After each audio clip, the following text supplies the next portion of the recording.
G'day guys, welcome back to the channel and welcome to my FIFA 22 Arsenal career mode. This is episode number 9, so make sure to go back and check out the previous episodes to see how we got here. And make sure to drop a like, comment and subscribe if you guys enjoyed. But you're getting straight into this one, doing some more transfer business. Pepe will probably be going to Barcelona there. You're going to see I am accepting the deal, and I'm also looking to get rid of Pablo Mare as well, and maybe Cedric here.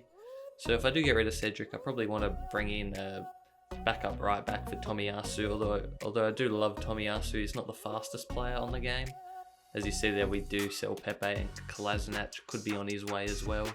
Everton put in a bid there for him, and I think he's been rumoured to be let go in real life as well. I think Wolves have been interested in him, so maybe just another Premier League team is the way to go.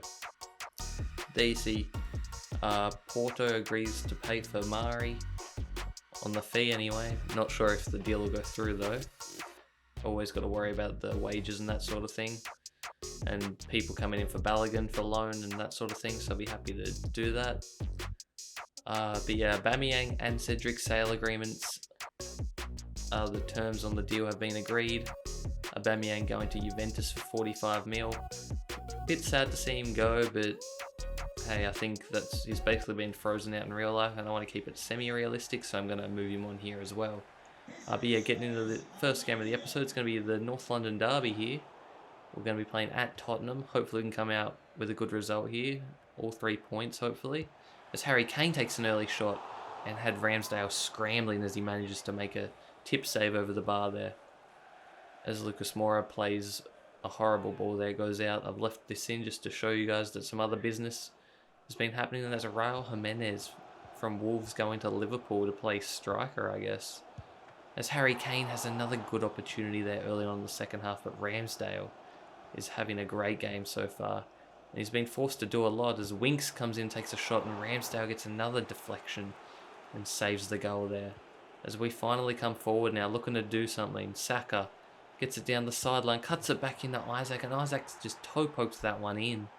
Good finish there. I think it went through the defender's legs, so a little bit unlucky there for the Spurs defender. But a big go in this derby clash, as we do need all the points we can get. You see there, I think we're like 10th coming into this game, which is quite atrocious, to be honest. I was hoping to finish like around 5th, 6th, and hopefully maybe even top 4. But you see the Spurs hit the post, and they get it back and they cross it, and that was just an insane passage of play there. Don't really know what to say about that one, but Spurs get the late equaliser, and both teams will take away a point. As you see there, we actually got fairly dominated possession-wise and shot-wise, so a little bit lucky to even get the draw in the end, I thought, seeing the Spurs played so well. You see there, Aubameyang has been officially sold now, as we're trying to agree on the deals there for Kolasinac and Balogun. So yeah, a lot of players going out, not as many coming in, although we did bring in obviously Alexander Isaac, who's had a big role in that game against Tottenham, and hopefully he can keep that form going. As you have a game here against Burnley, not even going to try and do a Sean Dyche impression, but Burnley have been basically around us the whole season in the table, and Wood has been on fire for them in the league, and he shows again why he's on that top goal scoring list as he puts them ahead. But early on the second half, Isaac again comes through with another goal, and I'm going to skip that celebration because that one sucks. But yeah, Tomiyasu with a good ball there through to Isaac, who plays it to Ødegaard, back to Isaac, and Isaac with 2 chances, but Pope's up for the occasion and denies us.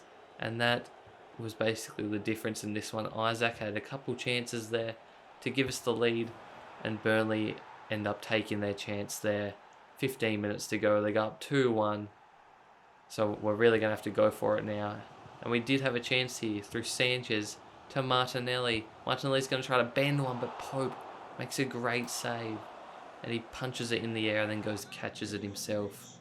And then from the corner, late on in the game, you already know what's going to happen if I'm showing you the corner, and that's going to be a goal for them. Rodriguez gets the winner, 3-1, and we end up losing there. Very disappointing, as we basically the reverse of the Tottenham game. We dominated in possession and shots and XG, and we end up losing 3-1. So we get absolutely nothing from that game. As you see, Spurs and Chelsea tying there as well. Another 1-1 draw for Spurs. But yeah, getting into the cup match now. It's going to be against Manchester City. Obviously, we're down 1-2 so far in the first leg, so that second leg's going to be very important. But first, I was just checking just some of my players and the growth. But I am going to actually change their kit numbers, just because I feel like it's a bit unrealistic seeing them with these numbers. And I'm going to actually make Alexander Isak number 11, so hopefully he can be like our new Robin Van Persie type player. I was debating whether or not to give him number 14, but I decided to give 14 to Gabriel Martinelli, so hopefully he can take over that Aubameyang and Henry legendary number, and hopefully he can be a legend of the club too, which I have absolutely high hopes for Martinelli and Isak. You see, we've gone very young, but I think they can be young superstars. But yeah, this game here against Manchester City, I forgot to check the weather, and it's snowing, and it's just horrible to look at. Just look, you can barely see the ball, so it's hard enough playing the game, let alone going back and watching it. And I don't know how. I think that was Jesus managed to squeeze that one in there. Bit of a shambles there from the keeper. I think it's Ramsdale. It is. But yeah, in the snow, it just looks horrible. And Manchester City, Manchester City. They're just too hard to play against, which is good, because I feel like in some FIFAs the good teams are just easier to play against and the bad teams are actually pose more of a threat, but not in this one. As we go down 2-0 in the first half, we actually do get one back here through Isak, who just thunders one in there. He's got excellent shot power, but Manchester City weren't going to throw this lead, as they just play it beautifully, one touch passing, and Manchester City are going to go on and knock us out of the Carabao Cup here in the semi-finals too, I believe, so a little bit unfortunate. But yeah, they definitely deserved the win there, although it was a lot closer of a game than you would have expected. But already coming into that game a goal down, it wasn't going to be likely that we got out of it. But what is likely is getting this deal to go through here for Tariq Lamptey from Brighton. Obviously another semi-realistic signing. He has been rumoured to come to us in real life. They wanted Xhaka, and normally I'd say yes to doing that, but I prefer to just get cash for when I do decide to sell Xhaka. So I just submitted another money-only bid, and they decided to go for it. So that's good to see. And with him coming in, I feel a lot better about Cedric leaving, although I don't really play my backups too much anyway. But yeah, El Neni has been sold as well, so we've been making a lot of deals in this transfer window. You see there, interest in Auer. I was thinking about bringing him in, but I think that was last season's career mode, and I didn't want to kind of repeat sign-ins too much, as another team comes in here for Mari, as Porto couldn't get the deal done with him. And yeah, that's going to be the end of the transfer deadline day. But before we end, Nketiah, Aston Villa want to get him on a loan. I don't know why they wait until after the transfer window's over. Seems kind of stupid, and I hope they can fix that for the next game, but it's been happening forever. As you see here, the youth players we're looking to bring in. We do have a few young stars in the youth academy. I'm looking to add to that. But yeah, that's basically going to be it for this episode, guys. Hope you guys enjoyed. Make sure to drop a like, comment, and subscribe if you did. Really helps me out. And now that we're knocked out of both cups, the FA Cup and the Carabao Cup, these episodes will probably be going by a lot quicker now. Not as many highlights, because we're only playing for lead position now, not really much to play for. So yeah, hopefully we'll be getting on to season 2 shortly. 15 games to go, and hopefully we can up our standing a little bit.